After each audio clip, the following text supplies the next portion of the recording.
Hello everyone and welcome back to my channel, or hello if you're new. Consistent. I'm being consistent. Alrighty, no chit chat today, we're just gonna get straight into it. Actually, no. How are you guys? I hope you're all really doing well. I hope all my other Melbourne people are going okay. If you don't know, or if you're from a different country or maybe even a different state and don't watch the news, Melbourne areas, regional city, we're in another lockdown. Yeah, but it's only for a couple more days, hopefully. So I hope you're all going well if you are a fellow Melbourne person. And I hope you're all doing well and are being safe if you're located in a different state or come from somewhere else in the world. So in today's true crime case, we are going to be delving into another Aussie case. And if you had tuned into my last video, then you would know that was also an Australian case. And I thought, you know what? I'm just gonna do another one. So I did. I'm so sorry if you can hear background noise, obviously because of the lockdown. My whole family is home with me today, so my parents are school teachers, so they are on and off doing meetings, and the study is right behind that wall just there. See that wall? Just there. So sorry if you can hear talking, meetings, computer noises, everything. We've just got everything's going on here today, so ignore it.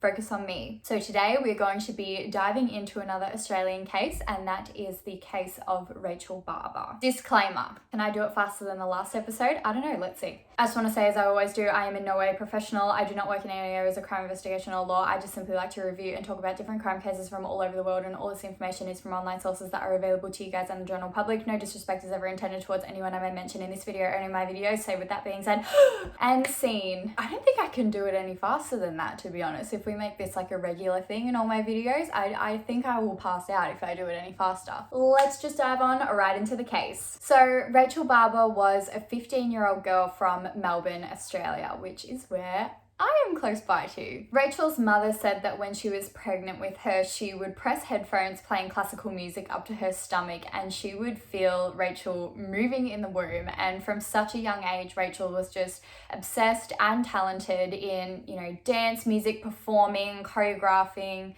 She fell in love with classical ballet and enrolled in classes at the Melbourne Dance Academy, which she loved. She really wanted to run her own studio one day, and she was interested in modeling as well, and she had participated in a modeling course, and she was definitely a natural beauty, so she was really expanding into a lot of different areas of the performing arts, I guess. So Rachel had actually been really interested in leaving high school early because she just was ready to start her career in the performing arts. She really wanted to start, professionally training in dance, so one day she could be a professional dancer or something professional in the performing arts and maybe have her own studio. So she was ready to go. She wanted to start training now. She really wanted to attend the performing arts school, which was the Dance Factory, which was located in Richmond, Melbourne, which is just one of the inner suburbs near the CBD. After a lot of thought, because obviously this was, a really big decision to let her leave high school early to chase her dreams. Imagine if she just after 2 years suddenly didn't want to, do dance anymore, and she'd thrown away her high school education. So it was obviously a very big decision, but her parents could see the potential in her, everyone around her could see the potential in her, and she was ready to take it on wholeheartedly. So they let her leave high school early, and she got into the Dance Factory and began taking classes. So the day was March the 1st, 1999, and it was a Monday. So Rachel had classes at the Dance Factory, and she was going to head off from home, meet some friends at a friend's house to have breakfast, as they commonly did, and then they were all going to go walk to the Dance Factory together because they were all classmates together. Now, Rachel was not very confident taking public transport at this stage in her life.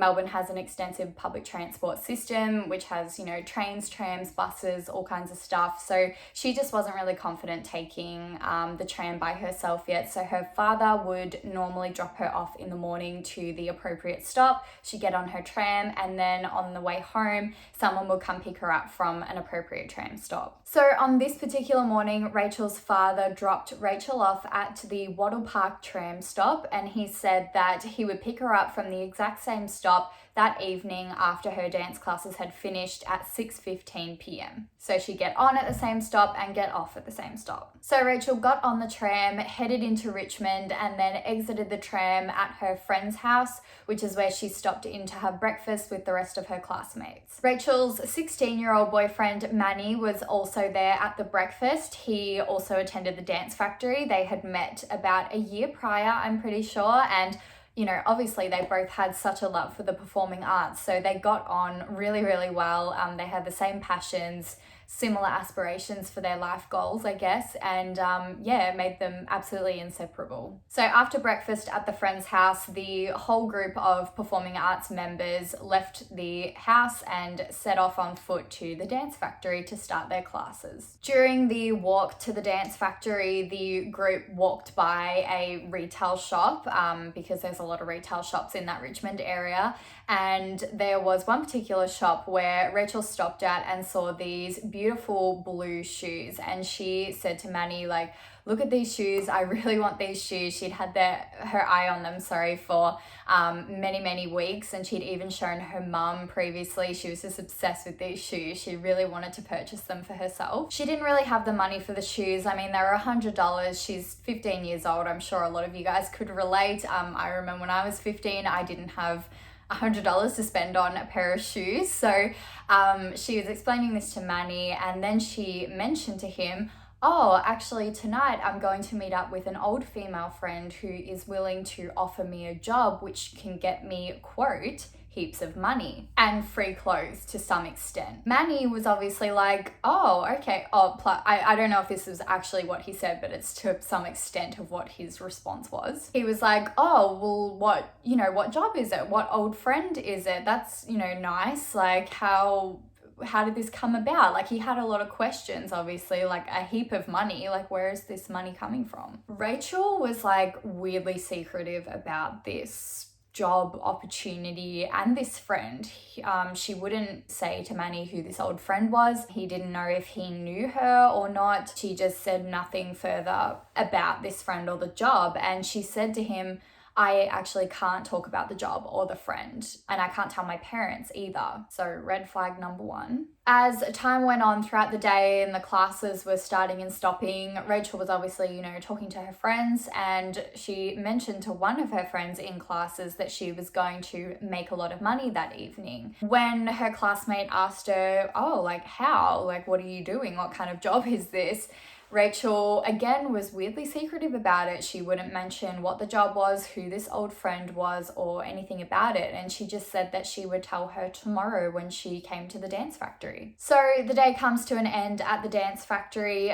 Classes are finishing up, and it's around 5:35 p.m. when Rachel and Manny and the rest of their friends from the dance factory exit the building. She walked up towards the tram stop near Bridge Road with a bunch of, her dance class friends and Manny, and at Bridge Road is where she parted ways from Manny, and she said that she promised to call him later in the evening. Rachel and two of her other friends continued walking up the road towards their usual tram stop, and Rachel actually said upon arrival to this normal tram stop that she actually wasn't going to be getting on this tram today.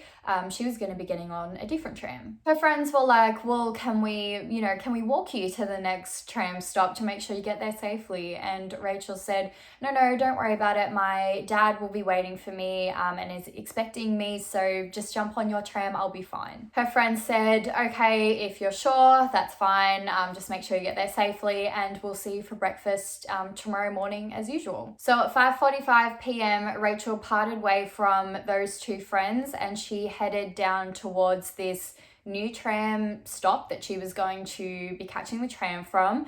This was in the opposite direction of her home, and she didn't tell anybody where she was going. Always, always, always tell someone where you're going. So flashing forward just a little bit, it's around 6:15 p.m. Rachel's mother is at home. She's cooking dinner, just getting everything prepared for the evening, and she's expecting her husband and her daughter Rachel to walk through the door at any minute, because that's usually the time that they would come back from the tram stop. About an hour later, it's 7:15 p.m. and Rachel's mother is still waiting for her husband and her daughter to arrive through the door together. And she just thought, I'm not going to freak out about it. Maybe Rachel missed her tram and she got delayed waiting for another one to arrive.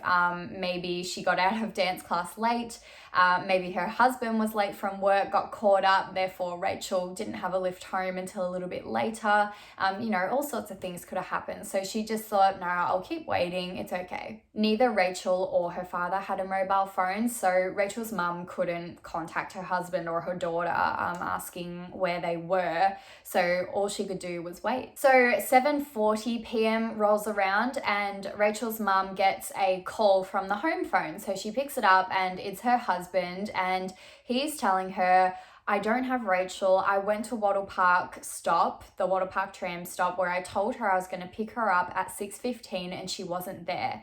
And he had been waiting there for over an hour and she didn't exit any of the trams that came past. The Barbers then thought, oh, okay, maybe she's just gotten off at the wrong stop. Maybe she got off at Camberwell Road stop, because she did get off at the Camberwell stop twice a week when her mother would pick her up from the tram stop. They just thought, oh, maybe she just mixed up her day. She thought, her mum was coming to pick her up. So they went to Camberwell Street stop and she wasn't there. So Rachel's parents contacted the Box Hill Police Department and they explained to them, it's like our daughter is not at home. She's not at any of these tram stops. It's really unlike her to be out hours after she was supposed to come home.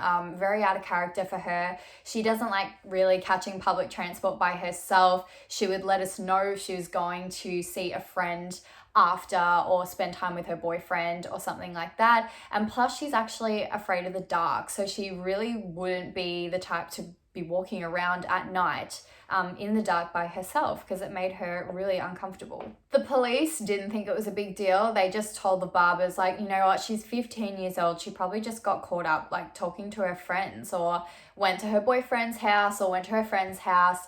If she's choosing not to come home on purpose, then she'll definitely rock up to the dance studio the next morning because she's committed to the dance studio. Rachel's mum knew that this just wasn't like Rachel. She wouldn't not come home. There was no reason for her to be out this late. It just was so out of character. So she called her boyfriend Manny to see if maybe he knew where Rachel was. He said that he had no idea where she was. He just gave her a rundown of the day, saying, I parted with her at around 5:35, 5:40 p.m. When we went to catch our separate trams. So that's the last I saw her. She was walking with her two friends. Manny then also informed Rachel's mum about the mysterious, work job opportunity that Rachel had informed him about that would be making her a lot of money. He couldn't really give a lot of details since Rachel kept it quite as big secret. She didn't give him any details either. Rachel had not mentioned to her parents anything about booking a job, which was very strange for her mum to hear, because you would think that she would definitely tell her parents if she booked a job of any kind. That's something to be excited about. So Rachel's mum thought this was very, very odd. The Barbers then contacted some of Rachel's friends from the dance factory, and the girls that walked with her to the tram stop said Rachel did not get on the usual tram with us that she normally does. She went and walked to a different tram stop and didn't tell anyone where she was going. So with all this information, obviously Rachel had left the dance factory that evening and gotten on a different tram, like not a normal tram. So she was obviously going somewhere, and now she is nowhere to be seen and hasn't rocked up at home. So the Barbers then went to the police station, went to Box Hill Police Station and filed a missing person report, because this circumstance was just too weird for them. They really needed the police they needed the police's assistance. The parents again searched like the nearby streets, all around the tram stops that she could have gotten on or gotten off.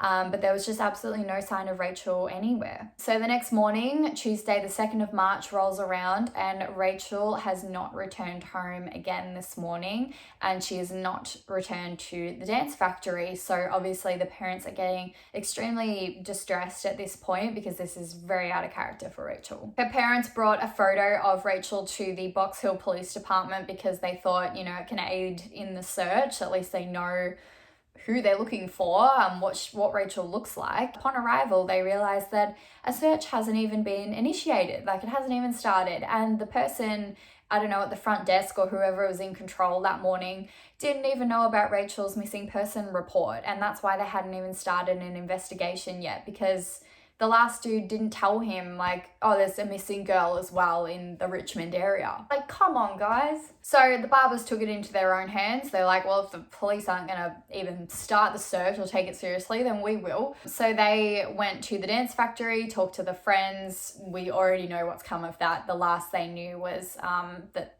she'd gotten on a different tram and they didn't know where she was going. They went down to the shops that they would have walked past. They went into the shop with the shoes that Rachel wanted. The shopkeeper said, yeah, she was in here with her boyfriend Manny the day before, and she'd actually asked the shopkeeper to put the shoes aside because she was going to come back in and get them later, but she never did. So the Barbers kept going up the streets into the retail shops, just showing people pictures of Rachel. Have you seen this girl? And most of them did recognize Rachel because she frequented those shops on her way, up to the dance factory and with her friends and with Manny.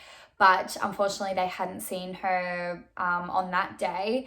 And one of the shopkeepers actually mentioned to the Barbers, like she took them outside. She said that she didn't want to alarm the Barbers, but she thought that it might be some useful information for them to know that there was an illegal brothel in Fitzroy, and the owner of this illegal brothel had just been released from prison for, I'm pretty sure, exploiting underage girls in his or her brothel. So he was out again, and maybe he had recruited Rachel if she was alone on the streets that night she went missing. Another shopkeeper actually mentioned a similar thing. She said that she'd actually been approached or scouted on the street when she was alone one evening in Melbourne by a sex worker or a brothel owner. I'm not sure which, but she just said that someone approached her saying with her look she should work in a brothel, she could make good money in the industry. And maybe it was a possibility that Rachel was maybe a little naive and maybe she didn't understand what, that kind of work entailed. They thought it was a little far-fetched. They didn't think Rachel would, go with a stranger and do something like that, but you never know, I guess. So Rachel's mum actually contacted this particular brothel and asked them, is my daughter Rachel there? And do you recruit people, off the streets based on looks? Like, do you just approach people? She said, for one, no, your daughter is absolutely not here working for us, and two, we do not recruit people that way. So the Barbers then contacted like different hospitals around the area, seeing if maybe Rachel had been admitted, if she was in an accident or something like that. The hospital said they couldn't disclose the information of or the identities of people admitted though. The community was starting to get involved at this stage because obviously the Barbers were going in and out of different shops, restaurants, cafes, you name it, they were there. So a local cafe in the area actually was happy to print off like a bunch of different flyers of Rachel's missing person profile on there. So they were sticking them up everywhere. Like everyone was really getting involved, which was nice since the police weren't. The police then said, okay, we'll go to the dance factory to, interview like her teachers, her classmates, but they failed to show up that day. Then they said, oh, we better look into her boyfriend Manny because maybe he got her pregnant and she was too ashamed to come forward and tell her family, so she just thought that she would run away instead. Or maybe he harmed her because he took the news really badly. Manny and the Barbers said, no, that's really unlike Rachel. I'm sure she would feel very comfortable coming forward to her family about it and getting help if she needed.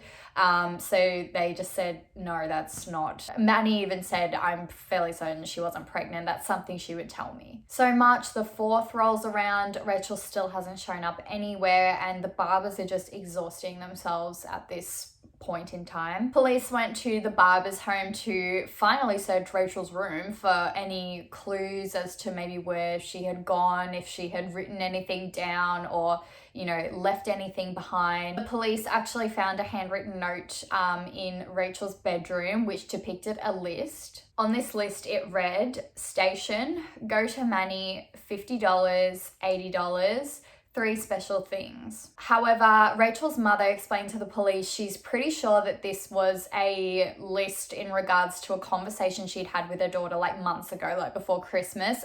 The 3 special things were for Manny. She was going to buy him 3 special things.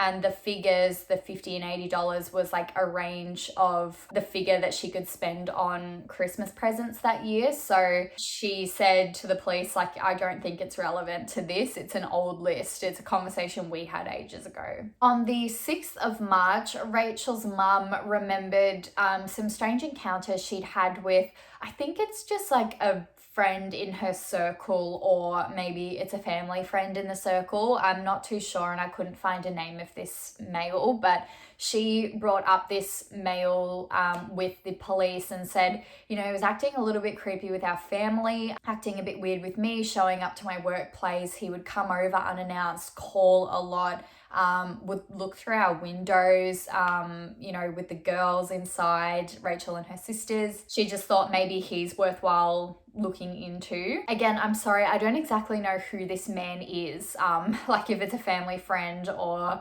actual relative or just someone maybe Rachel's mum used to work with or something like that. I don't even know the age of this male, but apparently 2 weeks prior, he had let himself into the Barber's home, and this was when Rachel's mum was in the shower, and he just let himself in and was talking to the Barber sisters for no reason. He was in there with them alone, and Rachel's mum jumped out of the shower and said, you know, get out, this is inappropriate, you need to call before you come over. She just thought maybe he had something to do with Rachel's disappearance, since he was being a little bit creepy around the Barber family in general, but the police never followed it up, I don't think. So a week had passed since Rachel had disappeared, and finally a lead came through to police, which was actually from one of Rachel's friend's sisters. She was calling to say that she had definitely seen Rachel on the 1st of March, which is when she disappeared, on the number 6 tram to Paran. She remembered seeing Rachel on that number 6 tram to Paran that evening because she had never seen Rachel on that tram before. It wasn't like her usual tram she'd get on, and she did note that she wasn't alone. She was talking to an older, plainer looking girl. If you remember back to what Rachel had said to Manny earlier that day that she disappeared, she said she was meeting up with an old female friend. So this actually was most likely a legit sighting of Rachel. Rachel was seen chatting to this older looking girl pretty comfortably. She seemed comfortable in her company. She was heard talking about Manny, and then they both actually exited the train together at the High Street and Williams Road stop. Police then started making a sketch of this girl that was seen with Rachel on the tram that night, and also in the meantime, an Australian TV series, Australia's Most Wanted, actually came forward to the Barbers saying, would you like us to do a segment on your daughter's case? Maybe you can get some, exposure and may get more leads in. And the Barbers agreed. A mannequin was also placed on the corner of High Street and Williams Road, which is where she and the older girl had exited the tram, or was seen to have exited the tram. And the mannequin was actually wearing similar clothes to what Rachel had been wearing the day she disappeared, to try and jog people's memories. The following day, the police had actually finished the sketch of the unidentified woman that Rachel was seen on the tram with, on the number 6 tram that day. However, when they showed it to the Barbers, unfortunately, it did not jog their memories. They couldn't identify who this girl was. Rachel's mum said that she could slightly see something in the eyes and the chin that looked a little bit familiar. Rachel's father also said it looked a little familiar, but they just couldn't put a finger on who it was or where they remembered this face from. The Barbers were just trying to help as much as they could. I mean, all they wanted was Rachel to be back in the safety of their own home with them. So they actually compiled like lists and lists and lists of basically everyone that Rachel knew in her life, or that they thought that she knew in her life. So then, police could question them, not into the disappearance of Rachel, but just question them on, did she mention anything to you that day? On one of these lists, there was a name, Caroline Reed Robinson. The Robinson family had actually met the Barber family in 1992, I think, so about 7 years prior to this date, because they used to be neighbours in one of the suburbs in Melbourne of Mont Albert. Both the Robertson and the Barber family had 3 daughters, so they, meshed well together, they could relate, and the girls got on quite well even though there was some age gaps. Caroline was the eldest of the Robertson girls, and she used to babysit the Barber daughters quite often, and because Rachel was the eldest of the Barber girls, her and Caroline used to talk a little bit more. Even though there was a 5-year age gap, they were still both the oldest in their families. The Barbers eventually moved away, so the friendship between the Barbers and the Robertsons just kind of struck a natural end because they lost contact. On the 6th day of Rachel's disappearance, Caroline had actually called to talk about Rachel's disappearance with the family, and that's why Rachel's parents jotted Caroline Reed Robinson's name down, because they just suddenly remembered, oh yeah, Caroline, we used to know the family, maybe we'll jot their names down. So now, who held a striking resemblance to the police sketch of the woman on the tram with Rachel? Caroline Reed Robinson. So one of the detectives contacted Rachel's mum because they saw Caroline's name. They just quickly looked into her, and then they saw that she looked a little bit like a lot like the composite sketch that was drawn up. Rachel's mum said the only thing she could think about was an incident in 1998, which is where Caroline called the family home to ask if Rachel wanted I think it was some sort of job, like a modeling job, but nothing ever came from that. So they didn't know any further information about Caroline really since then. Police obtained phone records of incoming calls to the Barber home, and on the 28th of March, which was the day before Rachel disappeared, there was 2 incoming calls that linked to Caroline's phone number. The Barbers recalled Rachel answering both these calls, and she seemed cheery on the phone and was happy to talk with what we assume was Caroline on the other end if it was linked to her phone number. So the Barbers were actually kind of relieved. They were happy, if anything, that she was in the company of an old neighbor friend. It's Caroline, obviously, thank God. So police thought, okay, look, we got to go talk to this Caroline Reed Robinson girl, because she probably knows maybe where Rachel is, or maybe she's even with Rachel herself. She's obviously talked to her before, or the day before she disappeared. She may have been with her on the day of her disappearance on that tram in Paran. So maybe at least she might know where she was going. Police found out that Caroline worked at a telecommunications company of some sort. She was like a sales coordinator. So they went down to interview her at her workplace, and then they soon came to the realization that she had actually taken a sick day that day. She was away sick. She'd actually taken sick leave for the past week or week and a half, I think, which was very, very strange for Caroline, because she never usually took any sick leave. She was actually like a model employee, they said. Seems a little bit similar to the amount of time Rachel's been missing. Suspicious. So then police went to Caroline's home in Paran to interview her neighbours to see if anyone had seen Rachel in the vicinity of the area, or maybe entering Caroline's apartment. One of Caroline's neighbours, an immediate next door neighbour, said that they could hear a person sobbing through the walls in the early hours of the 2nd of March, which is around about the time Rachel went missing. Either the neighbour or the police concluded that if this person could hear someone sobbing through the walls of their own apartment, then the person crying must have been in Caroline's bathroom for them to hear it through the walls. So there was definitely someone inside Caroline's apartment crying, and apparently they were throwing like a tantrum. So then I think police found out like who Caroline had contacted that day. Maybe they got into her phone records or something like that. She contacted her father, and her father, well, she told her father that she was sick, I'm assuming. So her father actually came around to her apartment to see if, you know, she was okay, like check in on his daughter. The whole time he said that she kept her bedroom door closed, which I don't know if that was like odd for her, or if she usually always had it open, that she kept it shut the entire time he was there. Caroline also called a work colleague requesting money back that she had loaned him or her. She needed the money because she needed to pay a removalist truck to move some stuff up to her father's holiday home. Records do prove that Caroline booked in a removalist truck for the next day, and she didn't drive, so that's why she needed a truck to transport stuff to her father's holiday home. So on March the 3rd, a removalist truck came to Caroline's flat and picked up the stuff that needed to be transported to her father's holiday home or farm. And this included a statue which was wrapped in 2 blankets and in an army bag. Caroline then sent the truck off to her dad's farm in Kilmore, which was about like an hour's drive away from Paran. The next day she came into work and she was sort of like brought up the Rachel Barber case, and then her boss said, oh, actually the cops were here looking for you, like to question you. What's that about? Caroline then said, oh, like I used to babysit the Barber girls, you know, it's probably just about that because I know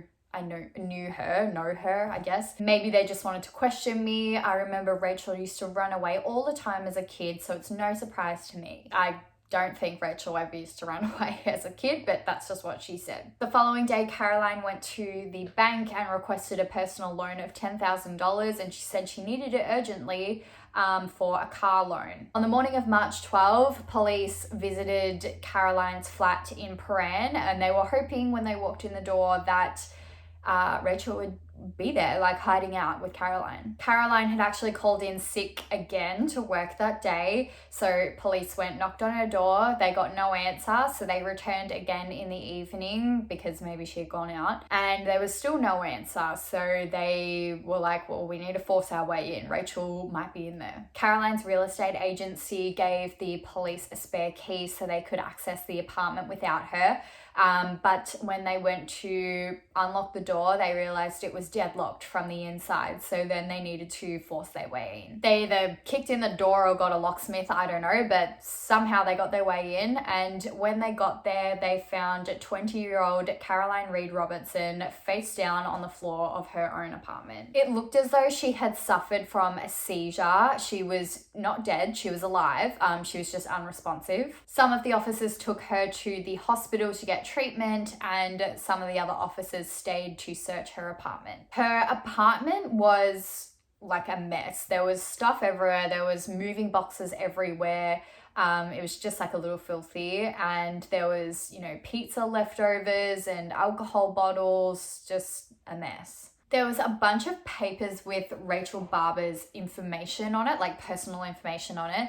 And there was a bunch of like handwritten letters just discarded all over the apartment. There was a bag of size 8 clothing, which was not Caroline's size, but a perfect fit for Rachel Barber. They also found papers that seemed as though Caroline was in the process of changing her name, getting cosmetic enhancements or surgery of some kind, and was planning to potentially move to Byron Bay, which is in New South Wales, which is just above Victoria. So in the hospital, Caroline finally came to, and the doctors confirmed that she had actually had an epileptic fit. So police then came in to question Caroline, asking her about Rachel Barber, why there was documents about Rachel Barber in her home. And Caroline just suddenly told officers that Rachel Barber was dead. Police were like, how do you know that? Like, what has happened? And Caroline again confirmed, yeah, she's dead. And further, she buried her on her father's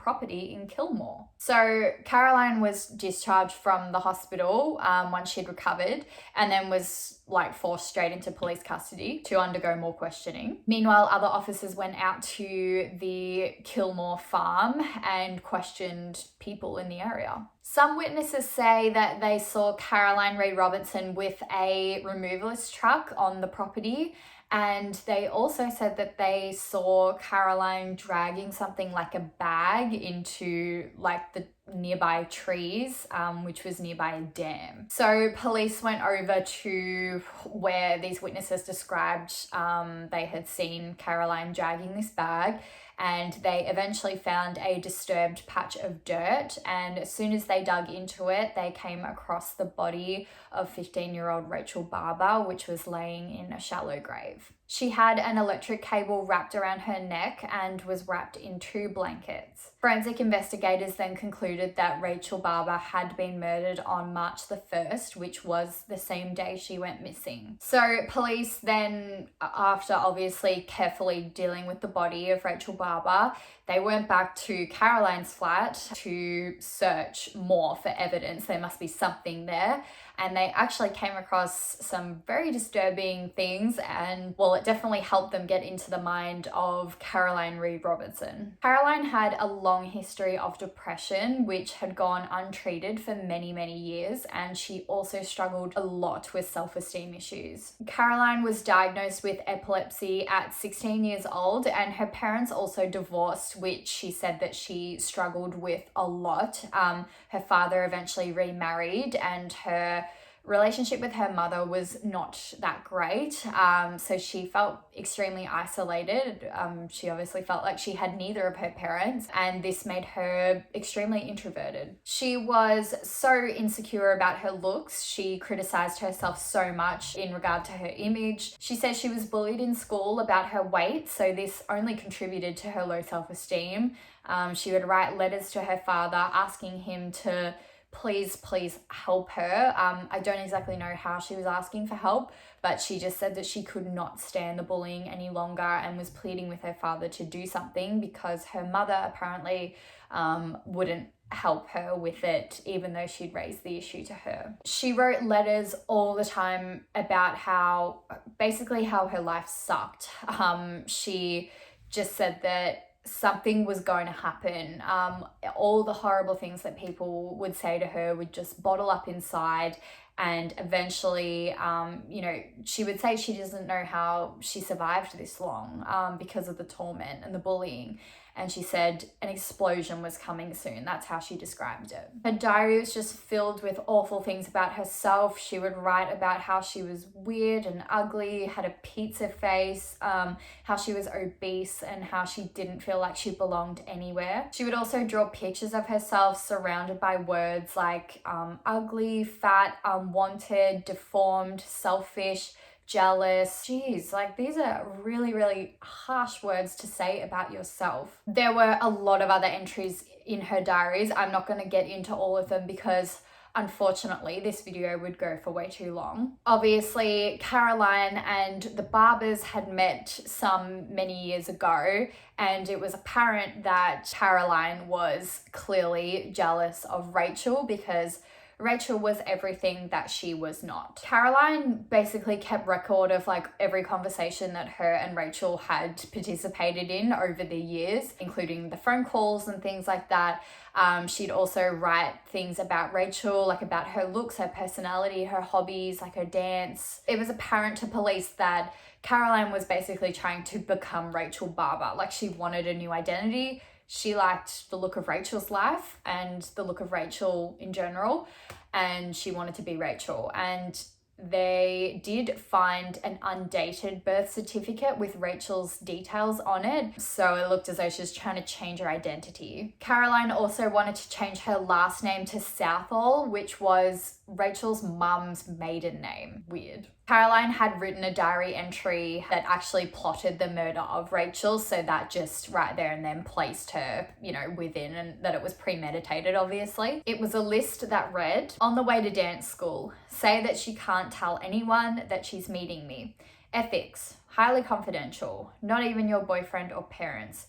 drug Rachel, toxic over mouth, put body into army bag, disfigure and dump body somewhere way out, no car, meet in toilet block, no cameras, people come into the city, get birth certificate, rent a box so Rachel can't be traced, check farm including bag, Tuesday arrange bank loan, moving van, disguise hair, thoroughly clean house, and steam clean carpet. So on March 13th, police formally charged Caroline Reed Robinson with the murder of Rachel Barber. A few days later, Caroline had a court appearance and she didn't enter a plea or apply for bail. She claims all she remembers from the night of the murder is that she invited Rachel over and that they ordered pizza and ate pizza together, ate dinner together. She doesn't remember anything about killing Rachel. She just said that she had amnesia. She did admit to discarding Rachel's body up at the Kilmore property. However, she actually said that 2 other males assisted her, but she couldn't give any names, and I haven't seen any names on the internet, so I don't think that's true. So in late January 2000, the committal hearing for Caroline Reed Robinson got underway, and the prosecution were arguing that Rachel's murder was a premeditated plan which was motivated by Caroline's infatuation and jealousy of Rachel Barber's success and popularity and attractiveness, which is what she wanted for herself. So based on the statements and what they found, the evidence and the witnesses, this is what most likely happened to Rachel Barber just prior and while she disappeared and her murder. I'm just going to put some photos and just talk through this whole statement. So on the night of February 28th, 1999, Caroline Reed Robinson called Rachel's home phone offering her $100 to participate in a psychology study. Rachel said yes because she really wanted those shoes in the shop, so she was eager for some cash. Caroline told Rachel she needed to bring along with her wallet,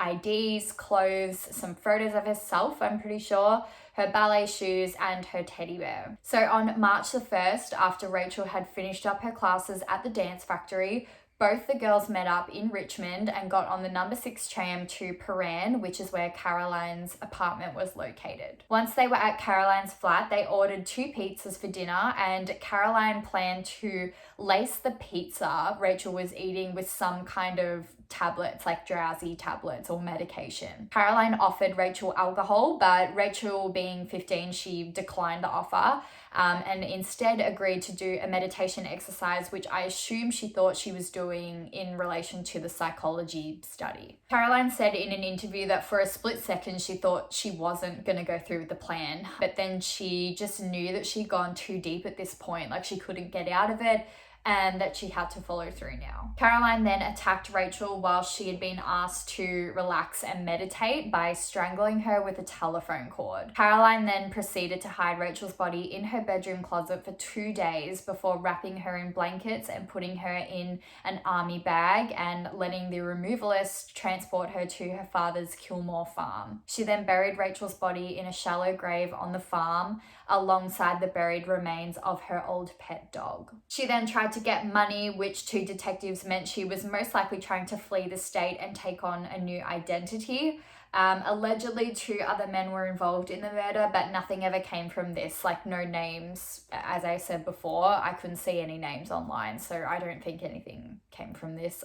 It might not even be true. Caroline then entered a plea of not guilty, and her trial was set to commence later that year. During that time, while she was incarcerated waiting for trial, it was said that her epileptic fits were more frequent and she had tried to self-harm multiple times. So in early October 2000, Caroline suddenly changed her plea to guilty for some reason, and she still said that she was suffering from amnesia though, so she couldn't remember everything. So now that she's submitted a guilty plea, that meant that they didn't have to go to trial, which I guess was good for the family. They didn't have to go through a whole big thing with the trial. A psychologist report said that Caroline just had such a bleak outlook on life. The psychologist reported that when she was asked to draw a self-portrait, she just scribbled in black, like a piece of paper. So it was just a black piece of paper. That's what she thought of herself. They said that Caroline both resented and adored Rachel Barber for basically being the person she wanted to be or become. The psych stated she was a disturbed and dysfunctional woman with marked disorder personality who felt anger because of her own self-loathing. It was possible that she thought she could just magically reinvent herself in the image of Rachel. So on October 29th, 2000, Caroline went to the Victorian Supreme Court for sentencing. To everyone's surprise, Caroline actually looked like a completely transformed woman. She walked into the courtroom. She had lost a bunch of weight from being incarcerated. Her face was clear of like blemishes and pimples. And her hair was now blonde and straight. The judge then sentenced Caroline Reed Robertson to 20 years in prison with a non-parole period of 14 and a half years. This was due to the consideration of her young age and her guilty plea. Since then, a movie called In Her Skin has been made, which sort of recreates the Rachel Barber case. In mid-2012, the parole board assessed Caroline's situation to see if she would be suitable for release, but Rachel Barber's family actually campaigned for her to stay behind bars because they really were worried that she hadn't had enough time being rehabilitated behind bars, and they wanted her to be rehabilitated before she got let out for the safety of the community. But in October 2014, Caroline's parole application was in fact approved, with her serving only 14 years behind bars. She was released from prison in January 2015 under strict parole conditions until 2020. Rachel's mum says justice will never be done for her daughter, in her opinion, and she hopes that Caroline gets on with her life like far away from their family, the Barbers, and hopes that she never hurts anyone ever again. And yeah, that's where we are now. I don't think Caroline has reoffended since. I hope it stays that way. So yeah, murder for jealousy. People need to worry more about their own freaking lives. If you found today's content interesting, or you want to hear more true crime cases from me, then definitely give this video a like. Subscribe. It's free. It doesn't cost you anything, but it helps me out actually a lot. Lets me know that you guys actually enjoy my content and makes it worthwhile for me to put out more videos. Other than that, thank you so much for watching. As always, I appreciate every single one of you, and I'll see you hopefully in my next video. Bye.